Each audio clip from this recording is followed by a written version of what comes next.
bencana yang macam-macam ini karena maksiat.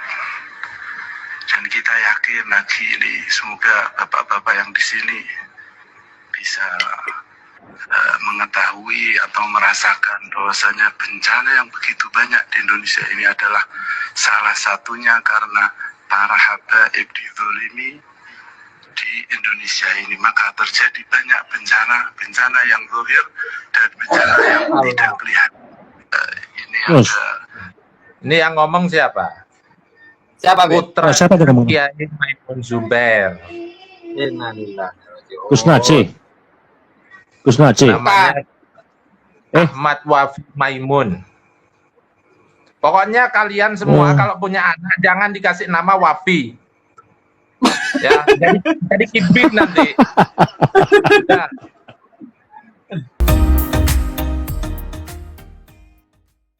Ya. Nah, yang lucu gini, Beb. Itu kan ada tuh di kitabnya siapa lah itu cerita gini.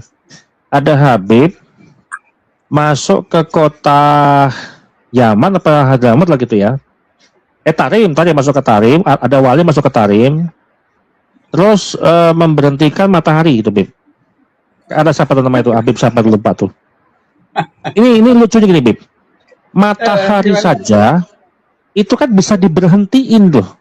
Ya, bisa diberhentiin lah gitu kan. Kenapa ketika perang dengan sekutu, perang dengan Belanda nggak bisa diberhentiin tuh? Ya kan? Istri sampai ketawa. Gak ada cerita. Ya nggak ada cerita kan? Bisa berhentiin matahari, tapi nggak bisa berhentiin perang gitu loh. Habib Saleh ini mau menggunakan logika kibin atau logika waras gitu. Kalau menggunakan logika kibin ya begini jawabannya. Oh, sekarang Habib itu sedang bermunajat kepada Allah.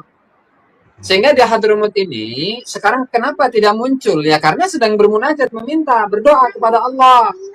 Ya Allah, jadikanlah Hadramaut ini negeri yang aman, negeri yang kondusif, tidak ada peperangan, subur, makmur. Baldatun thayyibatun wa rabbun ghafur. Jadi berdoanya begitu. Nah, mungkin saat sekarang ini itu belum diijabah oleh Allah Subhanahu wa taala. Nah, sehingga beberapa waktu kemudian ketika sudah terjadi gencatan senjata dan perdamaian dari beberapa kubu-kubu yang ada di sana itu. Nah, baru subhanallah ini adalah bukti diijabahnya doa para habaib. Nah, itu kalau menggunakan logika kibin. Benar. Tapi kalau menggunakan logika kita ini, Beb, logika waras. Ya berarti klaim yang selama ini digembar-gemborkan bahwa Habib itu penguasa alam semesta. Dia memiliki tasarruful al-mutlak, pengaturan yang mutlak, yang absolut untuk mengatur alam semesta ini, ya double gitu. Kenapa? Ya karena buktinya jangankan untuk mendamaikan negeri lain. Untuk mendamaikan peperangan, konflik yang ada di daerahnya sendiri tidak mampu, Beb. Nah, berarti selama ini berarti ya kita dibodoh-bodohi. Selama ini kita dibodoh-bodohi dan percaya dengan narasi-narasi seperti itu. Memang tidak memungkiri kita ya, kita tidak memungkiri sikap-sikap dari sebagian kiai, sebagian ulama yang mungkin dia itu masih menjadi gibin dan percaya dengan hurufat-hurufatnya Habib. Ya kita nggak usah kasar-kasar, Beb Halim. Karena apa? Karena itu adalah bukti kecintaan mereka yang sangat mendalam kepada Rasulullah Shallallahu Alaihi Wasallam. Nah, cuman para kiai-kiai, para ustadz-ustadz yang masih menjadi gibin itu harus benar-benar merenungi. Tadi itu kan tombo ati iku limo ing warnane salah sawijine maca Quran lan maknane kan gitu. Ya kita akan mengingat sebuah ayat Al-Qur'an wala talbisul haqqa bil batili wa taktumul haqqa wa antum ta'lamun. Jangan sekali-kali kamu wahai para kiai, wahai para ustadz, wahai para gibin mencampur adukan antara kebenaran dengan kebatilan. Kemudian wataktumul haqqa, dan kalian berusaha sedemikian rupa untuk meninggalkan kebenaran sementara kalian mengetahuinya. Makanya sebenarnya mereka itu Beb Halim, dari kalangan gibin-gibin itu, kiai-kiai ya, maksud saya dari kalangan kiainya, abuyanya, ustadznya, mereka itu sudah ada keraguan-raguan Beb. Nah cuman canggungnya kenapa? Udah kadung, udah terlanjur dekat. Oh, Habib adalah sahabat saya, adalah CS saya, adalah relasi saya dalam bisnis, dalam belajar mengajar, atau sudah terlanjur mendapatkan banyak kepentingan-kepentingan dari Habibnya, sehingga untuk mengungkapkan suatu kebenaran itu berat bagi mereka, Be. Jadi ya nantilah, karena memang Rasulullah SAW itu pun tidak bisa memaksakan orang lain, Be. Apalagi kita. Rasulullah saja yang memiliki harapan agar pamannya yang masih kafir itu ingin agar mendapatkan hidayah dari Allah Ta'ala untuk segera masuk Islam. Tapi ternyata kan nggak bisa. Innaka la tahdi man ahbabta walakinnallaha yahdi man yasha. Karena hidayah itu ya hak mutlaknya Allah Ta'ala. Kita nggak bisa, Be. Jadi antum itu jangan memaksakan kiai-kiai itu untuk lepas dari status kegibinannya. Ya kita tunggu waktu saja lah, gitu. Nanti akan ada, saya yakin kok, di tahun-tahun ke depan itu ada masa Fathu Mekah bagi kita, Beb. Di mana para ulama-ulama Nusantara itu sudah tidak lagi menjadi gibin.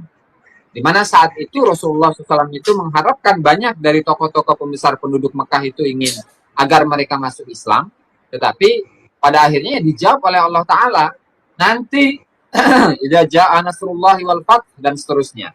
Pada akhirnya ya Fathu Mekah kita itu nanti nggak tahu tahun-tahun berapa itu. Jadi sementara seperti itu dulu, Beb. Jadi logikanya seperti itu, Beb. Ini logika mana dulu yang mau kita pakai gitu kan? Ya kayak lagu tadi lah, Beb. Lagu apa tadi, Tombo Hati ya. Ono 5 perkarane gitu ya. Mungkin kalau keyboard diganti tuh, Beb, redaksinya tuh. Tombo stres iku ono 455 perkara mungkin, Beb. Itu mah hormat, Beb, masalah. Iya kan, Masya Allah. Tombo stres, Beb, bukan tombo hati, tombo stres gitu kan. Ayo, Beb, Halim, silakan nambahin, Beb, Halim. Ada informasi yang mungkin teman-teman yang nonton ini belum mendengarkan ya. Saya ingin menyuarakan ini. Bencana yang macam-macam ini karena maksiat. Dan kita yakin lagi ini semoga bapak-bapak yang di sini bisa mengetahui atau merasakan bahwasanya bencana yang begitu banyak di Indonesia ini adalah salah satunya karena para habaib dizolimi di Indonesia ini. Maka terjadi banyak bencana yang zahir dan bencana yang tidak kelihatan. Ini yang ngomong siapa? Siapa, Putra siapa yang ngomong? Kiai Maimun Zubair. Gus Naci. Namanya Ahmad Wafi Maimun.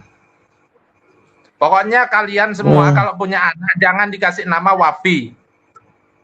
Ya, jadi kibit nanti.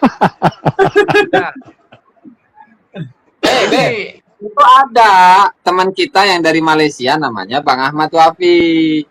Itu bukan gibin. Beliau waras. Yang sudah terlanjurlah. Kedepannya yang sudah insaf nih ya, kalau sudah punya anak atau mengandung, jangan sekali-kali kasih nama Wafi ya. Langsung aja bagi ilmu gadam. Nggak usah nanggung-nanggung. Aduh. Jadi beliau ini bersuara di DPR kalau nggak salah ya. Bilang kalau bencana yang terjadi di Nusantara ini itu karena habaib didolimi katanya. Dia nggak ngerti bahwasannya pengatur alam semesta ini siapa, Bos? Habib. Kenapa orang lain yang disalahin? Ente ya Allah, anaknya Kiai Maimun Zubair loh. Nggak malu apa ya? Wah, harus ngaji ke saya berarti beliau nih. Aduh, Nanti kasih nomor HP saya ke dia biar saya screening lah. Waduh, parah. Itu omongan kapan tuh, Beb? Omongan kapan tuh? Tanggal berapa itu? Ini baru viral kemarin ini, enggak tahu kapannya. Intinya kalimatnya seperti itu, udah jelas kan? Kita sudah mengakui bahwasanya Habib adalah pengatur alam semesta. Nahnu mulukul ardi was sama. Kami penguasa bumi dan Alam langit. semesta. Alam semesta. Nggak baca ini kitabnya Habib. Ente Nggak konsekuen itu. Maimun, kalau ente sebagai pecintanya Habib, dibaca kitabnya Habib. Jangan menyalahkan kita, katanya mendolimi Habib. Antum ini gimana sih? Aduh, parah. Itu aja, Beb, yang ingin saya sampaikan nih.